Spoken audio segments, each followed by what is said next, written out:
Bien, vamos a seguir con nuestra conversación del movimiento rectilíneo uniformemente variado y de estas 4 ecuaciones que sumadas a la ecuación generadora son muy importantes para la resolución de los problemas. ¿Por qué? Porque estábamos diciendo que en el movimiento rectilíneo uniformemente variado hay 5 variables: la velocidad inicial, la velocidad final, la aceleración, el tiempo y el desplazamiento. Entonces, ¿qué vamos a tener acá? Que cada una de estas ecuaciones tiene solamente 4 de estas 5 variables. Es decir, que un problema que tenga tan solamente 3 de estas variables conocidas, yo lo puedo resolver seleccionando cuidadosamente alguna de estas ecuaciones. Entonces, ¿qué es lo primero? Bueno, lo primero es fijarse cuál de las variables no está presente en cada ecuación.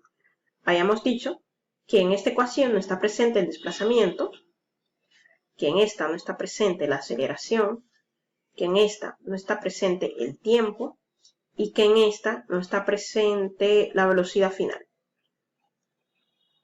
Entonces, ¿qué voy a hacer? Dado un problema, fijarme en las tres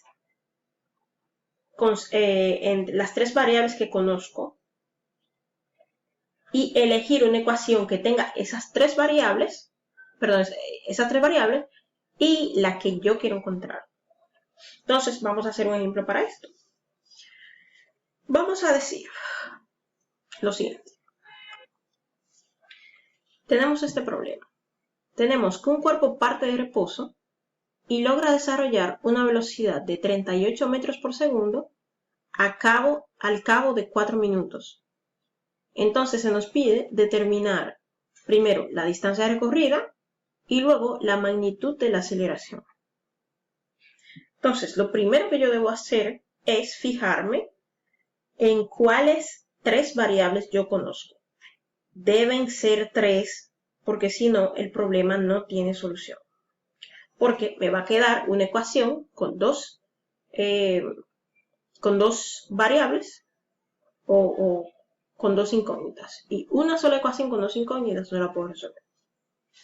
Entonces, lo primero que yo sugiero, sabiamente, fijarse dónde están los números, ¿verdad?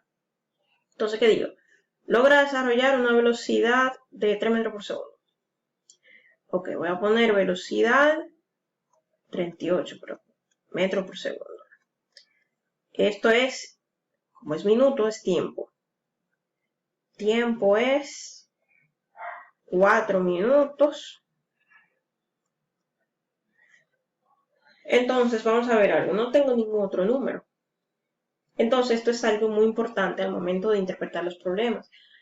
No todos los valores están explícitos. Por ejemplo, dice que un cuerpo parte de reposo. Es decir, que inicialmente estaba detenido. Eso es un dato, porque me está diciendo que la velocidad inicial es 0.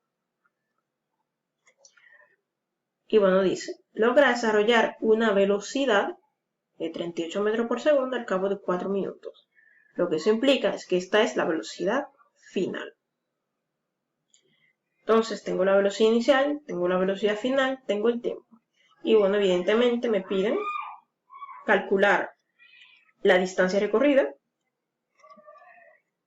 que esto y el módulo del desplazamiento es lo mismo cuando estamos moviéndonos en una línea recta, y la magnitud de la aceleración. Entonces, ¿qué voy a hacer? Bueno, tengo velocidad inicial, velocidad final y tiempo. Voy a fijarme cuál de las 3 ecuaciones tiene estas 3 variables. Por ejemplo, si yo quisiera utilizar la ecuación 4, ¿qué ocurre? La ecuación 4, no conozco la distancia, conozco la velocidad inicial, conozco el tiempo, pero no conozco la aceleración. Entonces, si yo quisiera hallar D, no puedo porque no conozco A. Y de igual forma, si yo quisiera hallar la aceleración, Aunque la despejara, no la podría encontrar porque al momento de sustituir no conozco D. Entonces no puedo utilizar esta ecuación. Debo utilizar una ecuación en la que las tres variables que tengo estén presentes. Porque, por ejemplo, aquí estaba la velocidad inicial, estaba el tiempo, pero no estaba la velocidad final. Entonces, esta no la puedo utilizar. Entonces, ¿cuál voy a utilizar? Vamos a ver la primera. Conozco la velocidad final, conozco la velocidad inicial y conozco el tiempo. Así que puedo utilizar la primera para hallar ¿qué? Para hallar la aceleración. Pero vamos a ver otra. Vamos a ver la segunda. No conozco D, pero conozco la velocidad inicial, conozco la velocidad final y conozco el tiempo. Así que yo podría usar la 2 para hallar a D. Vamos a ver la tercera. No conozco D. Conozco velocidad final, conozco velocidad inicial, pero no conozco aceleración. Entonces, como no conozco ni D ni aceleración, no la puedo usar. Y bueno, la cuarta, ya vimos que tampoco la podemos usar. Entonces, ¿cuál preferirían utilizar? ¿La 1, que tendría que despejar para hallar A, o la 2, que simplemente sería sustituir para hallar B? Vamos a irnos por lo más fácil por ahora y vamos a utilizar la ecuación número 2 para hallar la distancia o el módulo de desplazamiento. Entonces, vamos a escribirla aquí primero. Velocidad inicial más velocidad final sobre 2 por tiempo. Voy a sustituir. D es igual a velocidad inicial es 0. Metro por segundo. Más velocidad inicial, final. Metro por segundo. Y el tiempo, que son 4 minutos, su equivalente en segundos sería 4 por 60, 120, 240. Aquí. Y aquí, 240 segundos. Así que aquí voy a tener 0 más 38, 38.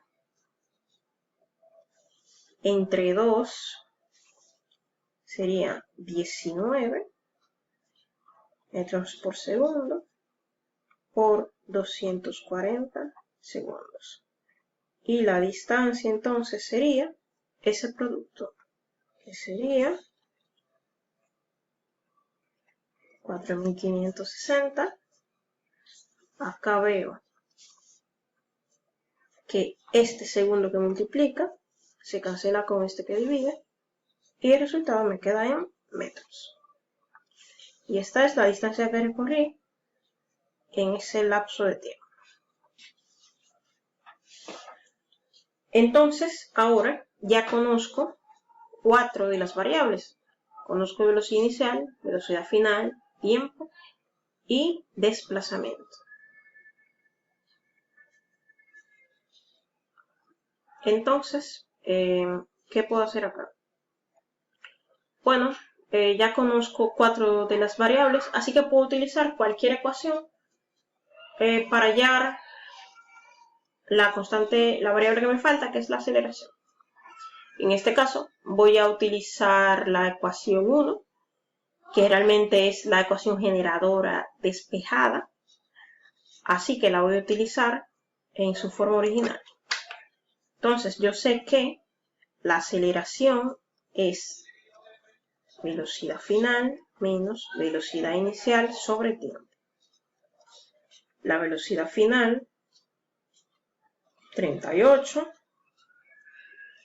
menos 0, entre el tiempo, que son 240 segundos. 38 menos 0, bueno, son 38 metros por segundo, entre 240. Finalmente, el módulo de nuestra aceleración es este cociente. Okay. Será aproximadamente 0.158. ¿Qué unidades? Metro entre segundo otra vez. Así que metro entre segundo 2 veces, o 0.158 metros por segundo cuadrado, que precisamente son las unidades de nuestra aceleración. Y bueno, así resolvemos básicamente los problemas, tomando en cuenta las 3 variables que debo conocer y seleccionando entonces la ecuación que más me convenga para despejarla. Entonces, algo importante que hablamos al principio es que no siempre las variables, los valores, están puestos explícitamente. Porque, por ejemplo, en este caso, si digo que un cuerpo parte de reposo, ¿qué significa? Que la velocidad inicial es 0. Si digo, por ejemplo, que un cuerpo recorre no sé qué hasta que se detiene, ¿eso qué implica? Bueno, que su velocidad final es 0. Y así sucesivamente. Eso lo vamos a ver con un poco de práctica. Entonces, en este caso, quiero hablar de un movimiento, o mejor dicho, de un caso especial del movimiento rectilíneo uniformemente variado, que es la caída libre, que es un caso especial. Voy a poner aquí, caso especial de movimiento rectilíneo uniformemente variado. Antes que nada vamos a hablar qué se entiende por caída libre. Bueno, imagínense que acá tenemos la Tierra, de hecho cualquier cuerpo celeste, este es el planeta. Entonces, ¿qué ocurre? El planeta Tierra y los cuerpos celestes tienen a su alrededor un campo gravitatorio. ¿Qué provoca este campo? Bueno, todos los cuerpos que entran en el campo gravitatorio de la Tierra son atraídos hacia ella, con una aceleración que podemos decir es constante. Vamos a decir por ahora, ¿sí?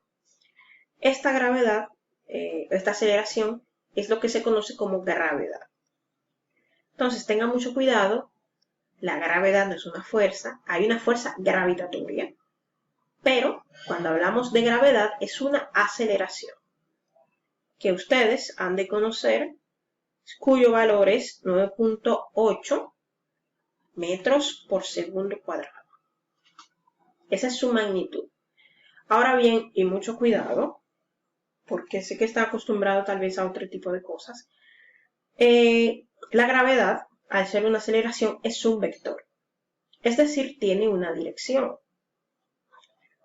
¿Qué dirección tiene la gravedad de acuerdo a los ejes que nosotros hemos tomado como por convención positivo y negativo? Les recuerdo que por convención nosotros hemos tomado que el eje horizontal hacia la derecha es positivo y hacia la izquierda es negativo. Que el eje vertical hacia arriba lo definimos como positivo y hacia abajo lo definimos como negativo. Entonces, la gravedad, bueno, ustedes han hecho la experiencia que cuando sueltan algo, ¿qué ocurre? Se cae, ¿verdad? ¿Por qué? Su aceleración es hacia abajo, ¿cierto? Entonces, la gravedad es precisamente un vector en dirección vertical hacia abajo, es decir, negativo, J. Entonces, tengan mucho cuidado, pueden sentir la tentación, y no está mal, de decir que la gravedad es positiva, pero cuando ustedes digan esto, deben tener en cuenta entonces que el eje que ustedes definieron como positivo fue el que va hacia abajo y deben mantenerlo así para el resto del problema. Cosa que le puede traer un poco de dificultad cuando vayan a resolver problemas en el que el movimiento es en 2 dimensiones, porque hay algunas inconsistencias físicas que tal vez ustedes no noten, pero están incorrectas. En resumen, la caída libre es un caso especial de movimiento rectilíneo uniformemente variado en el que la aceleración es igual a la gravedad. Entonces, aquí tenemos, en el caso de la Tierra, que la gravedad es un vector cuya magnitud es 9.8 metros por segundo al cuadrado y su dirección es J negativa, es decir, vertical hacia abajo. Bien, entonces caída libre, ¿por qué?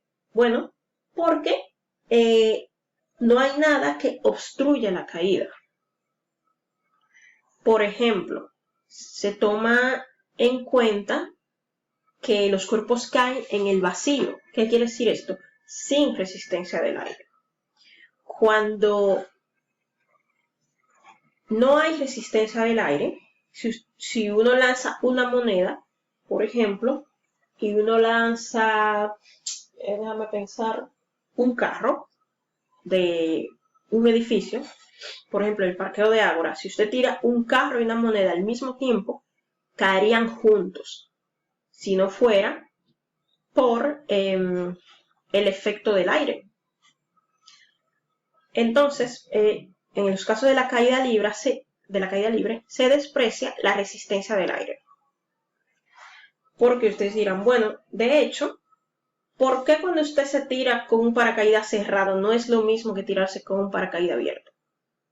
Bueno, pues por la forma del objeto, en este caso el paracaídas, si está abierto, ofrece una mayor resistencia, el aire ofrece una mayor resistencia y por lo tanto usted va cayendo a una velocidad menor que si ese objeto no estuviera ofreciendo, el aire no lo estuviera ofreciendo una resistencia a su caída, básicamente.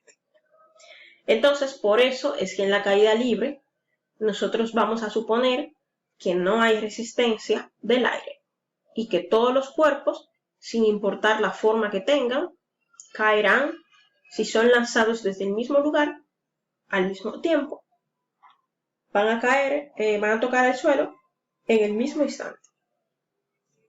Dicho esto, las ecuaciones que describen este movimiento son básicamente las mismas. Aquí podemos reescribirlas tomando en cuenta que ahora todas las aceleraciones son gravedad.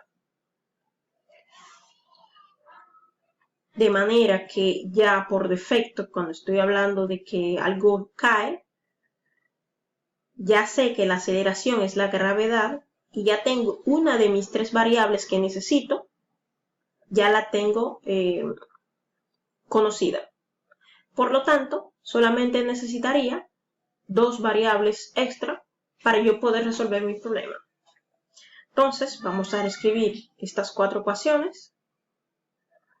Bueno, esta se queda básicamente igual. D. Podríamos poner también la variación en la altura para indicar que es en la vertical. Va a ser igual a ¿qué? A la velocidad inicial más la velocidad final entre 2 por el tiempo. Bueno, vamos a dejar de acá. ¿Qué voy a tener aquí? Velocidad final cuadrado menos velocidad inicial cuadrado sobre 2g. Y la cuarta y última sería D es igual a velocidad inicial por tiempo más 1/2 de g t cuadrado. Ok. Entonces, ahora vamos a resolver un caso de caída libre. Un problema. Bien, entonces tengo este problema. Tengo que se deja caer una piedra en un pozo y el impacto se escucha 7 segundos y medio después, obviamente después que la dejo caer. Con estos datos, yo debo determinar qué tan profundo es el pozo. Entonces, lo primero es analizar qué tipo de movimiento es. Si se deja caer algo, bueno, ya yo sé que es una caída libre. Por lo tanto, ya yo tengo un dato, que es ¿cuál? La aceleración, que es la gravedad, que es 9.8 metros sobre segundo cuadrado en negativo J. Ese es mi primer dato. El impacto se escucha 7 segundos después. Yo voy a suponer que cayó en un tiempo de 7.50 segundos. Aquí estoy despreciando el tiempo que tardó el sonido en viajar. Sí, eso no lo tomo en cuenta. Simplemente digo que si lo escuché caer en 15 segundos, fue porque cayó en 15 segundos. O sea, el retraso que hay por la velocidad del sonido es despreciable. Pero ¿qué pasa aquí? Me está faltando un dato para yo poder resolver mi problema. Necesito por lo menos 3. Al saber que era una caída libre, ya conozco la aceleración. El tiempo me lo da. ¿Qué otra cosa no estoy mirando?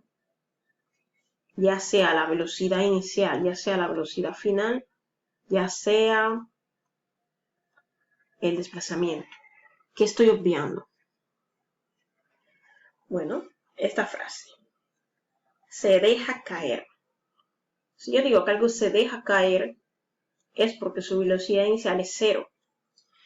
Es equivalente a que yo tengo algo en la mano y simplemente muevo la mano y el cuerpo cae. No fue que yo lo lancé con una velocidad, simplemente lo dejé caer. Por lo tanto, la velocidad inicial, que era la que tenía en mi mano, es 0. Bueno, con estos datos, estos 3 datos, ya yo puedo hallar la profundidad. ¿Qué voy a hallar? Bueno, realmente voy a hallar el desplazamiento. Sí. Entonces, ¿qué voy a hacer aquí? Bueno, voy a elegir cuál de las ecuaciones voy a usar. Tengo aceleración, tiempo y velocidad inicial. Y ando buscando el desplazamiento. Así que como el desplazamiento no aparece en la primera ecuación, voy a mirar las últimas 3. Donde haya aceleración. Ya aquí no hay aceleración. Donde haya aceleración, en las 2 hay. Donde haya velocidad inicial, en las 2 hay. Y donde haya tiempo. Entonces solamente estas 3 aparecen en la cuarta ecuación. Así que esta es la que voy a usar. Velocidad inicial por tiempo más 1/2 de gt cuadrado. Esta es la que voy a usar. Entonces, ¿qué voy a tener acá? Bueno, lo primero es que como mi velocidad inicial es 0, este término se va a anular. Así que finalmente me queda que mi desplazamiento va a ser igual a ¿qué? A 1/2 de g por t cuadrado. Si yo sustituyo 1 entre 2, o sea, 1/2, es 0.5. La gravedad es menos 9.80 metros por segundo al cuadrado en J. Y mi tiempo al cuadrado son 7.50 segundos al cuadrado. Así que este desplazamiento, vamos a ver, 0.5 por menos 9.8 son menos 4.9 unidades metro por segundo cuadrado en J. Y 7.50 al cuadrado es 56.25 y el segundo que también se elevó al cuadrado. Entonces, ¿qué yo voy a tener aquí? Bueno, simplemente me queda multiplicar y yo me fijo que este segundo al cuadrado que multiplica se cancela con este que divide. Voy a tener que el desplazamiento me quedó negativo, porque estoy multiplicando un número negativo con uno positivo, y el producto será igual a aproximadamente 275 J. Y este sería mi desplazamiento. Ahora bien, voy a ponerlo acá. Este sería mi desplazamiento. Que recuerden que es un vector. Por eso el negativo. Porque la piedra, en este caso, se está desplazando en la dirección J negativa, es decir, vertical hacia abajo. Así que tiene sentido que el desplazamiento sea negativo, porque se está moviendo en la parte negativa del eje Y. Ahora, la pregunta no es cuál es el desplazamiento, es la profundidad del pozo.